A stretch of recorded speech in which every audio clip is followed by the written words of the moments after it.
Okay, guys, so this is the second part of your carbohydrate metabolism. This is the just a short video lang. This is your feeder pathways. So yung question lang dito is, what if it's another monosaccharide that I'll be using? What's gonna happen? Where this molecule gonna enter? Ano yung enzymes na kailangan ko? Same with the MRT, right?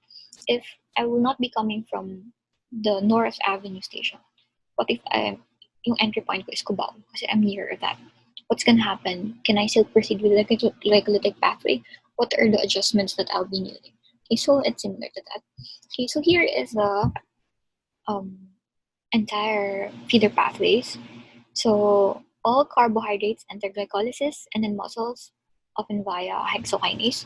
So if we will, wait, I'll get to annotate. Sorry.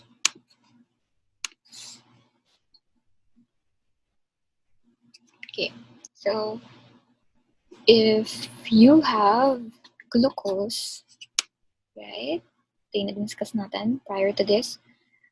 It will enter in your cell as glucose 6-phosphate and then proceed with the entire glycolytic pathway. You get to produce glyceraldehyde 3-phosphate and then pasok sa payoff phase. Okay?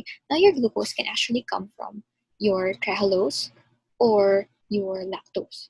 The lactose is glucose and galactose. So if you have your enzyme lactase, you're going to split your lactose into glucose and galactose. So yung glucose part can enter your cell and then undergo the usual glycolytic pathway. Pero ano mangyayari dun sa galactose mo? Okay, your galactose can also enter your glycolytic pathway, okay, but it's gonna be another path. Okay, it's gonna enter not as glucose 6-phosphate, but as glucose 1-phosphate. Okay, it's multi-step UDP galactose, and then you convert it to UDP glucose, and then papasok ka as glucose 1-phosphate.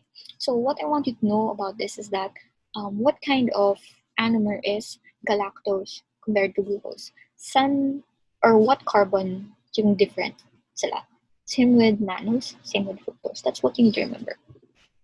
Okay, so because anomer sila, meron ka lang konting tweaks and then you can enter the glycolytic pathway. Okay, again, they are both deconformation. Now, what if I have the sucrose, the table sugar? Okay, so that's a disaccharide composed of your glucose and your fructose. Okay, so here. There. So, using the enzyme sucrase, okay, during your digestion, you can get your glucose and the fructose. Again, glucose can enter the normal glycolytic pathway, but how will fructose enter?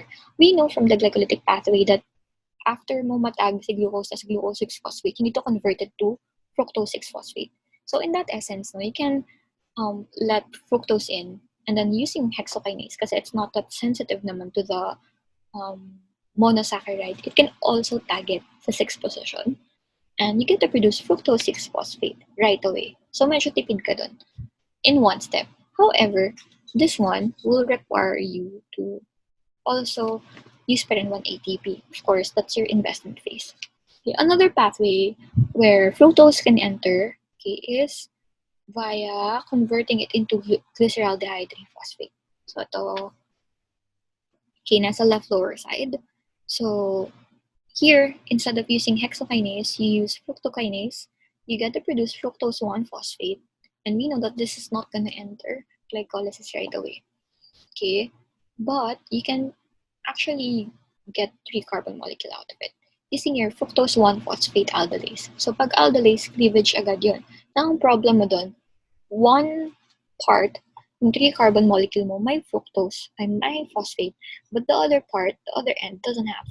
Okay, so here, okay, you get to produce your DHAP, dihydroxyacetone phosphate, and we know that if you convert that to glyceraldehyde 3-phosphate, then payoff phase ka na agad. Okay, but because yung fructose 1-phosphate mo, isa lang yung phosphate niya, yung other end, instead of producing glyceraldehyde 3-phosphate, glyceraldehyde lang. Okay, so you need another step to phosphorylate it, and then it can also enter your glycolysis. Okay, another monosaccharide, your mannose. Okay, hexokinase can also tag it as mannose 6-phosphate. Okay, and then isomerize it. Okay, you can produce your fructose 6-phosphate, and then it will enter your normal glycolytic pathway.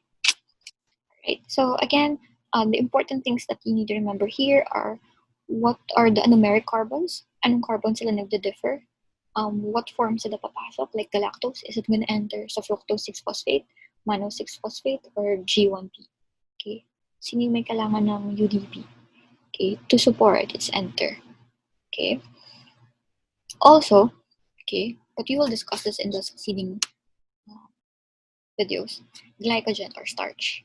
Okay, so if it's from the diet, then from the mouth and the intestines, you have your pancreatic amylase and salivary amylase, and you can convert it into the monosaccharide glucose. Tapos papasok na siya in the normal glycolytic pathway. But if your source is glycogen, which is stored in the liver, okay, you have another enzyme, okay, which is called glycogen phosphorylase. Now, it phosphorylates your glucose. Pagka-cut niya, ipophosphorylate niya rin agad, but not at the 6th position. Ang phosphorylation niya happens on the first carbon. Okay? Now, because that's G1P and not G6P, you need another step, plus another enzyme. So that's your phosphoglucomutase. Ko-convert mo lang yung G1P into G6P and then normal glycolytic pathway. Okay? So again, remember ano yung mga carbohydrates that can be used, okay, in these reactions.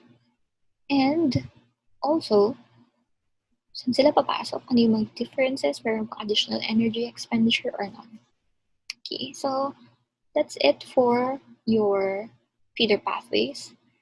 If you have questions, you can comment down below or you can raise it during our scheduled online consultation. Again, you can cry, but you don't quit. Stay safe.